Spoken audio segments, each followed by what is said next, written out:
semento kasi yung nilagay.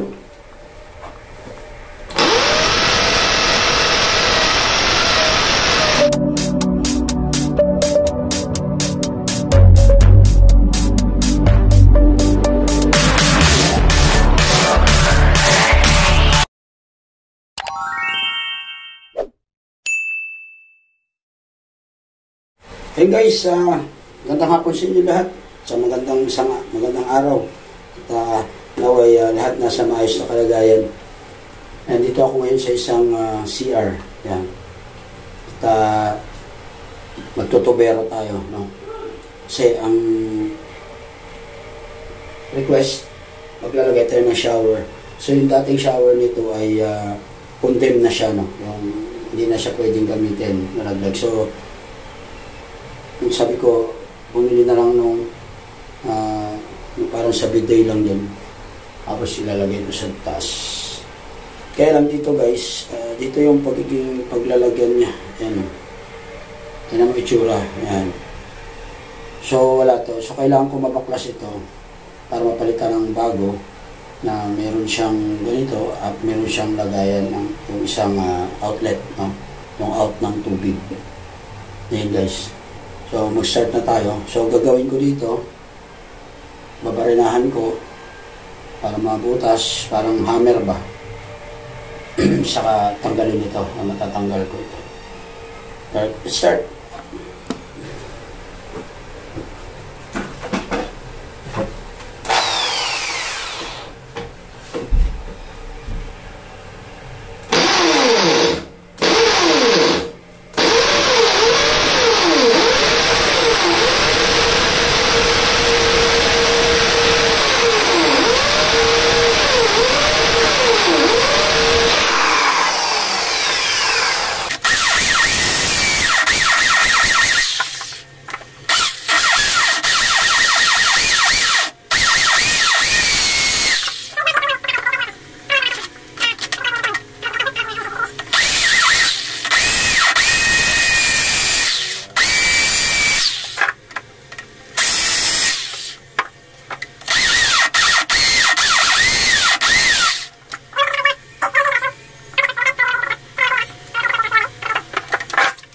Ito yung actually yung magagawa ng kulang sa plano, no?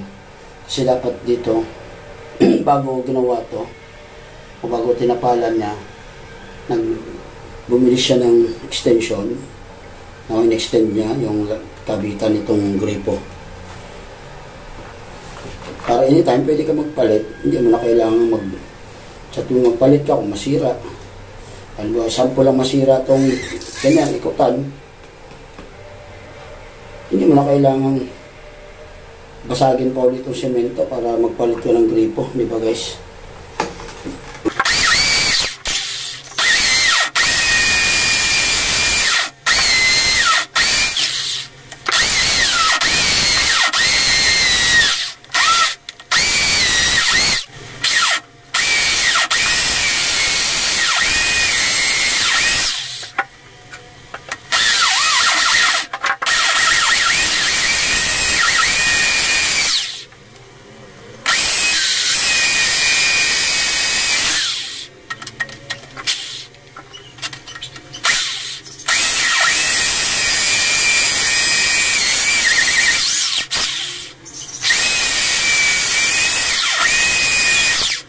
Kaya ang tubero, mahirap paghanap ng pera guys, pangkabuhayan. Pero syempre, kung mahirap pag kailangan natin sa buhay. Kailangan natin na maghirap para magsarap, magpakasarap. Kaya, there is no glory without sacrifice.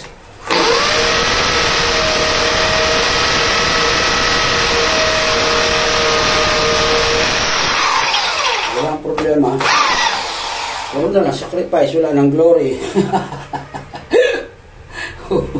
So gagawin mo, aba mag-tiis ka na lang.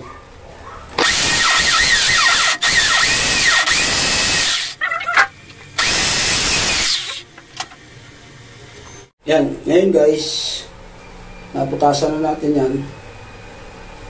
gagawin natin ngayon, sisilsilin naman natin. Pupunsulin natin para lumaki yung butas ng ating space. Yan. Ganun lang guys, pagkuha.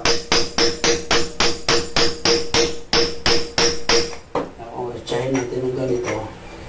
Hindi natin tatablan itong semento na magkasta-basta. Agoy! Namaan yung kamay ko. Wow! Okay.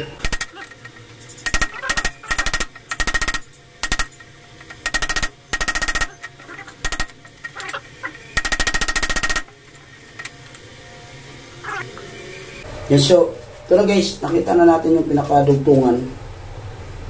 Yung pinaka-outlet. Yung may thread. So, ito na, kung makikita ninyo, ayan o, nagagalaw ko na. Ayan o, pwede ko na actually tanggalin ito. Pero dahil may tubig ngayon, kunin ko lang muna yung mga gamit na pwedeng isampak lang kasi bubulok yung tubig sigurado. Dahil sira na rin yung check valve nila doon. So, hindi na ma-shutdown yung tubig. Galing sa tangke. Ayan guys, so pagtanggal natin, ito yung ipapalit natin. Ayan, para meron tayong kabitan, lagayan dito para sa shower.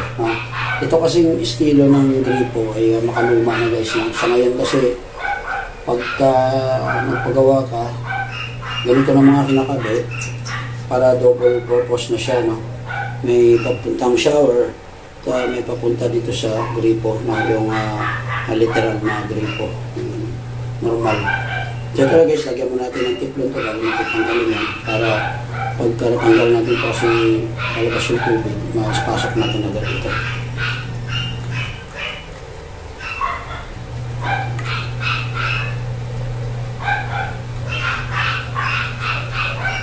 Ito guys yung tiplon na tinatawag. Parang lalagay natin dito sa thread. Pag nagpasa guys, pagdating sa tubig at nagpapalit tayo ng ganito, huwag natin kalimutan lagyan ng tiplon para walang leak. Ito yung nagsisilbing seal, para hindi lalabas yung tubig sa mga thread. Alam mo yung tubig, hanggat may butas yan, lalabas at lalabas yan, hanggat may lalabasan. Kaya ayan, lalagyan natin ito parang yung sabi ko kanina, parang pinaka-sealed niya.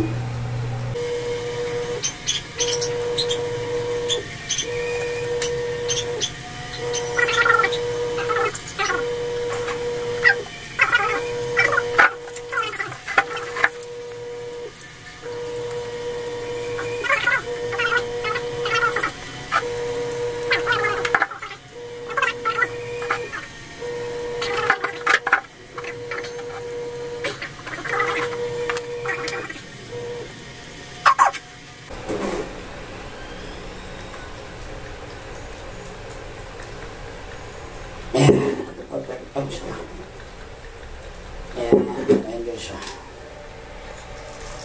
Tumutulo na. Diba? O ngayon, tanggalin natin ito.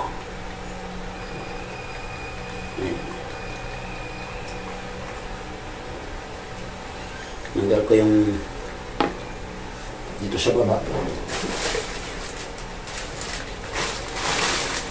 Ito yung kapalit natin yung guys. Ang lalagay natin ito.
na natin to dito sa baba, no? Ang ikakabit naman natin ngayon, itong kabitan, itong lagayan ng shower. Ngayon, dahil itong klase ay dikit lang siya, no? Kaya idikit mo lang siya sa pader. So, para dumikit ito ng maayos, usual guys, basta tandaan ninyo, pag basag, kailangan dumikit na maayos ang inyong dinidikit dito. Lilinisin nyo itong portion nito guys, no?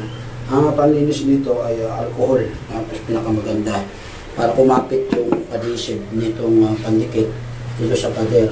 Para sigurado kayo na talagang didikit siya. So, punasan natin ang alcohol guys. Usual alcohol ang ginagamit ko, no? Pandikit. Ito guys, naman ito alcohol. So, linisin naman natin yung surface para siguradong didikit dito yung ating dinidikit. Yung base ng shower. Ito yung dumi. Yan. Pag merong ganyan guys, sinitidikit yung adhesive ng maayos.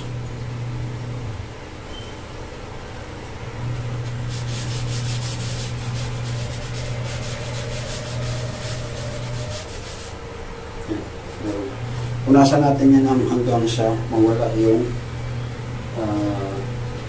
dumi.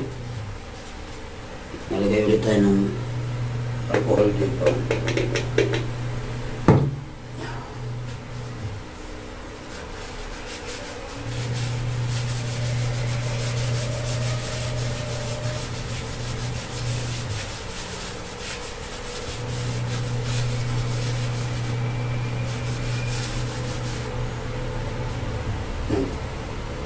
Hindi na siya dumi guys, so pintura na. Yung pintura na natanggal. O kasi, normal guys, kasi ito, ano lang ito siya, yung water base, no? Ang pintura dito. So, babaka talaga siya. So, dahil malinis na yan, ididikit natin yan itong adhesive. Yan. Ito guys, ididikit natin ito. Tanggalin natin itong puti. Yan. Tapos ididikit natin dyan.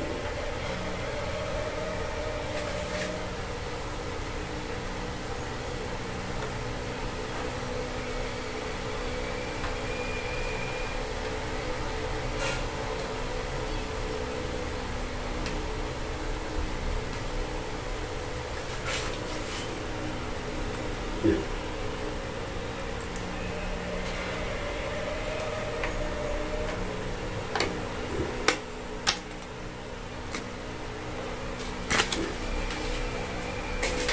So, tingin ko, magandang klase ng pandikit. Talagang kakapit siya.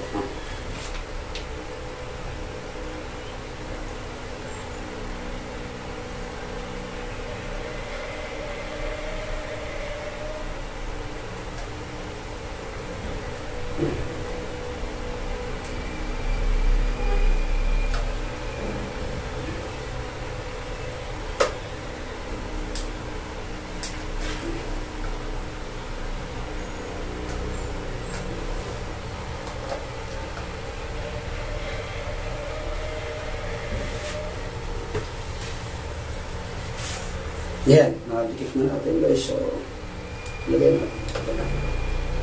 First to guys, so may shower na yung aking customer. Yan ang gusto niya. Okay, shower.